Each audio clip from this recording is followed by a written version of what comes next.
İyi günler arkadaşlar. Kanalımıza hoş geldiniz.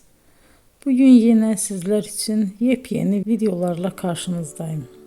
İki başarılı oyuncularımız Elçin Sangu ve Barış Ardus'tan güzel paylaşımlarını sizler için hazırladık.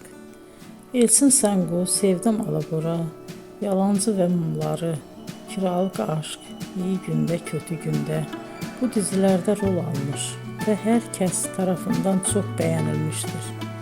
Biz de Elçin Sangu ve Barış Ardus'tan en güzel sempatik fotolarını sizler için hazırladık.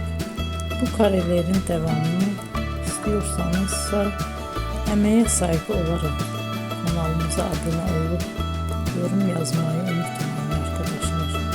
Teşekkür ederim.